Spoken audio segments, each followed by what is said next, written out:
আসসালামু আলাইকুম, কেমন আছেন সবাই? আশা করি আল্লাহর অশেষ রহমতে সবাই ভালো আছেন। আলহামদুলিল্লাহ, আমিও ভালো আছি।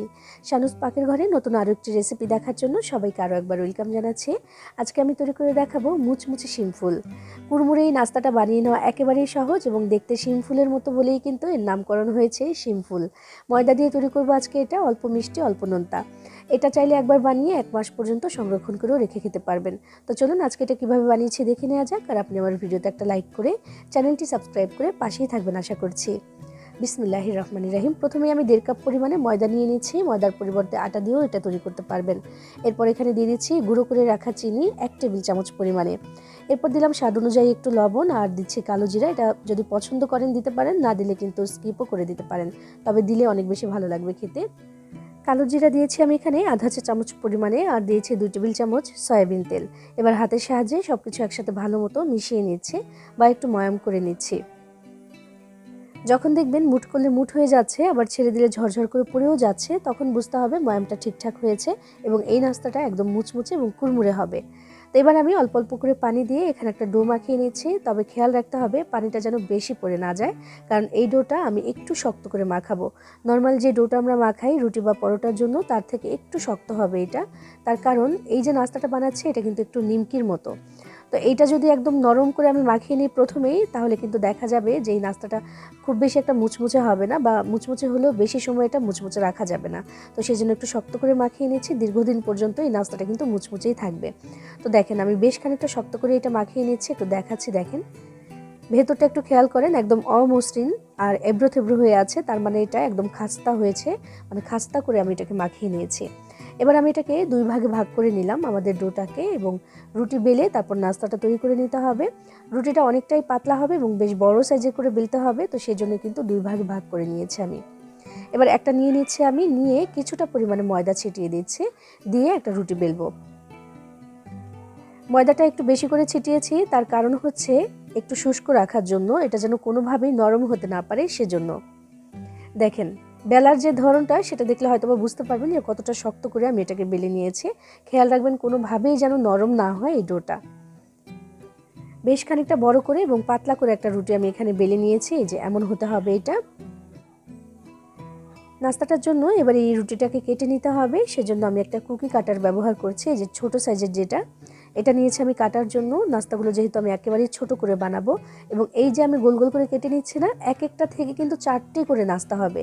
এবার বুঝুন যে কতটা ছোট ছোট হবে এই নাস্তাগুলো। আমি কেটে নিচ্ছি প্রথমে এমন করে।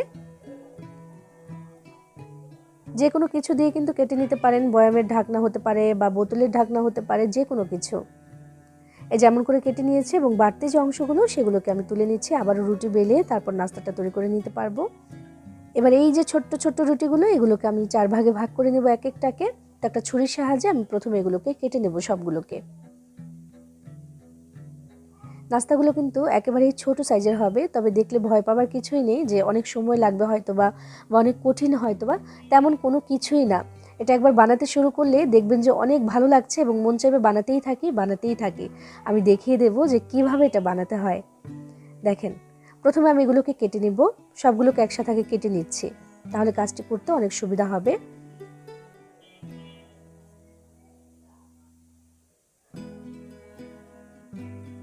মোটামুটি সবগুলো রুটি কিন্তু আমি এখন এখানে কেটে নিয়েছি, এবং এখন আমি তৈরি করে দেখাবো নাস্তাটা। যে দেখেন এক টুকরো নিয়ে নিলাম, নিয়ে এবার কিভাবে ভাজটা দেই সেটা শুধু একটু দেখুন। দেখেন কত সুন্দর এবং সহজ একটা ভাজ, একেবারেই সহজ একটা ভাজ, তবে এই ভাজটা দিতে কিন্তু অনেক বেশি ভালো লেগেছে আমার কাছে। আমি যখন বানাতে শুরু করলাম আমি দেখলাম যে আমার অনেক বেশি ভালো লাগছে এবং মন চাইছে আমি এটাই বানাতে থাকি, এত বেশি আকর্ষণীয় লেগেছে আমার কাছে। দেখেন যখন আপনি নিজে বানাবেন তখনই বুঝতে পারবেন যে বানাতে বানাতে একটা নেশার মতো হয়ে যায়, যে বানাতেই থাকি। দেখতে পাচ্ছেন কত সহজে তৈরি হয়ে যাচ্ছে। এটা আসলে মুখে বলে বোঝাতে পারবো না, এই ভাজটা একটু দেখেই বুঝে নিতে হবে। দেখেন ঠিক এইভাবে করে আমি প্রত্যেকটা নাস্তা এখন তৈরি করে নেব। দেখতে পাচ্ছেন মাশাআল্লাহ কত সুন্দর হচ্ছে, দেখতে অনেক বেশি সুন্দর, এবং একদম শিম ফুলের মতোই, শিম গাছে যে ফুলটা হয় শিমের জন্য সেই ফুলটার মতোই কিন্তু হয়েছে এই ভাজটা। দেখেন কত সহজ একটা কাজ, তবে কত বেশি আকর্ষণীয় লাগে এবং ভাজার পরে আরও বেশি সুন্দর লাগে এটা দেখতে। আর যেহেতু আমি অল্প একটু মিষ্টি দিয়েছি, একটু নোনতা ভাব, এটা খেতে অনেক বেশি মজাদার। চাইলে চিনিটা স্কিপও করে দিতে পারেন, চিনি বাদেও বানাতে পারেন, তবে চিনিটুকু দিলে অনেক বেশি ভালো লাগে খেতে। আর এই ধরনের নাস্তাগুলো চায়ের সাথে খাওয়ার জন্য কিন্তু একদম পারফেক্ট। বিকেলবেলা চায়ের সাথে খেতে অনেক বেশি ভালো লাগে। ছোট থেকে বড় সবাই খেতে পছন্দ করবে এমন একটা নাস্তা এটা।